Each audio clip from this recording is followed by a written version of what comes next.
let's just go through a linear progression of your of your time in law enforcement. I was the first extra duty job I got was I was selected to the SWAT team.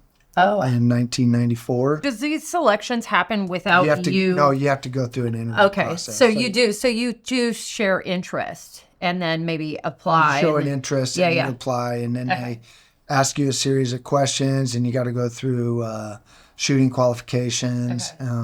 So I got selected for SWAT, and then I got interviewed for undercover narcotics in 1996. Okay. And then I also got selected as a training officer. So were you doing any of these things simultaneously? Yes, everything. Everything was simultaneous. Yes. Okay. And so what were your, for me, because I love fitness, what were your fitness requirements for some of these positions, especially SWAT? Were there fitness requirements? So just kind of going back when I was in the Navy, I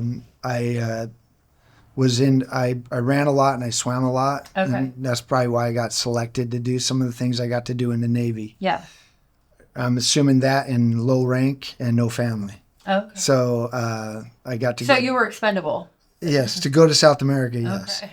And then when I, obviously I wanted to stay in shape in law enforcement. Yeah. And so, yes, there is a physical fitness standards that you have to pass to be on the SWAT team. And then it transferred over into being a training officer, and then also being in narcotics and as acting supervisor in narcotics. So I got to do that. And we did undercover narcotics, and I was the first deputy in Thurston County to go through methamphetamine lab team training through the DEA, and I was assigned as a DEA, ATF, and FBI. So I had credentials as an FBI investigator, a DEA investigator, and ATF investigator. So that's impressive. Well, I think they just give it to you because you do those kind of federal cases. So. Well, right. Then the evidence and everything that you accumulate probably can be transferred across. And once I went through methamphetamine lab training, we began investigating methamphetamine labs throughout the state. So I worked with State Patrol, and so I was one of the few guys who worked with the Washington State Patrol and doing meth labs throughout the state. So State Patrol, okay, let me just say this. Okay, I always wonder what is their job? Is their only job to harass me while I drive fast on the freeway? Actually, believe it or not, the Washington State Patrol has over 100 different job functions. Yeah. So they do a lot of amazing things for law enforcement. And I just got to be fortunate enough to be able to work for them and work with them while investigating.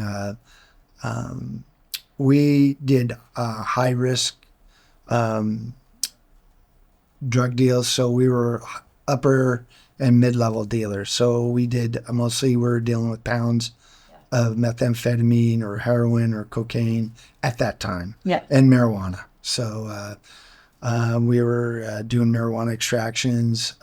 So one of the jobs that I had is I taught law enforcement how to do warrants, and I was also an instructor on how to properly seize evidence and how to investigate methamphetamine labs, how to stay away from them, call the people who can go into the methamphetamine labs. So I got to do a lot of that, and I had an awesome time doing that. And I was also, during that same time, I was assigned in aviation.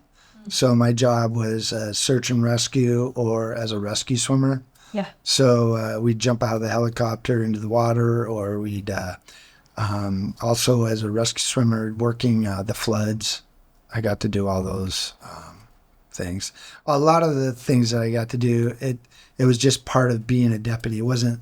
I was just fortunate enough to be assigned those. I don't think all deputies get to do all these super cool things, or that at least sound really good on paper. However, I'm over here imagining like all the awesome adventuring that you get to do and be paid for. So.